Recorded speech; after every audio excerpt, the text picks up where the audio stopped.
In the heart of the lush Igbo heartland, surrounded by rolling hills and thick rainforest, there was a small village called Amucha. Life in Amucha was serene. The villagers worked hard on their farmlands, children played by the streams, and elders gathered under the ancient udala tree to tell tales of old.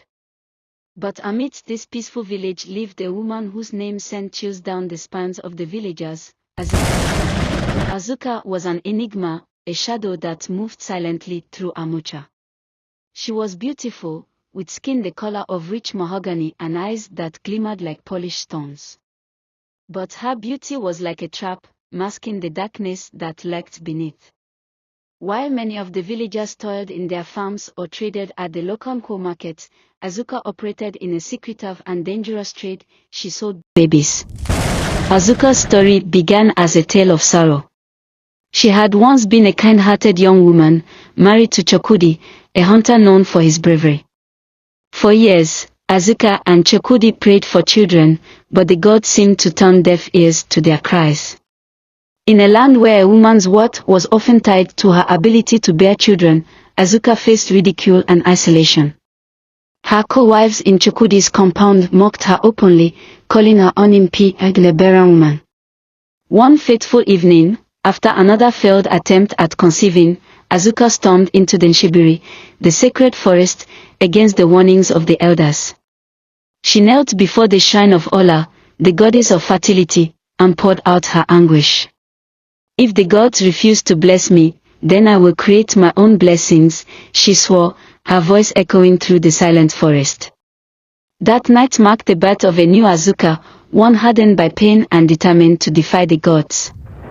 At first, Azuka's actions seemed innocent. She began helping barren women in neighboring villages to adopt children from impoverished families who could not afford to care for them.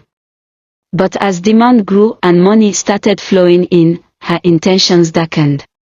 She saw an opportunity to profit from the pain and desperation of others. Azuka formed a network, recruiting young girls who had fallen victim to unwanted pregnancies. These girls were brought to her secluded compound deep in the forest, where they were cared for until they gave birth. Once the babies were born, Azuka sold them to wealthy couples in cities. Her clients were desperate, willing to pay any price to fill the empty cradles in their homes. To the villagers, Azuka's wealth was a mystery. While others struggled to make ends meet, she lived in luxury.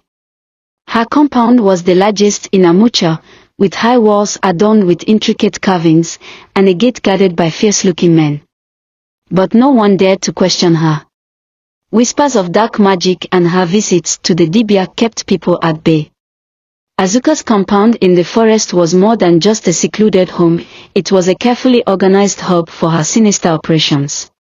Behind the tall walls and heavy gates, a well-oiled system operated in secrecy. She lured vulnerable girls from surrounding villages with promises of safety, food, and shelter. Many of these girls had been cast out of their families due to unplanned pregnancies. Azuka preyed on their fears and desperation, assuring them that she would find good homes for their babies. Inside her compound, there was a makeshift clinic staffed by Ijoma, an unlicensed midwife. Ijoma was an older woman who had once worked in a rural health center before being dismissed for malpractice. She had no qualms about assisting Azuka for a generous cut of the profits.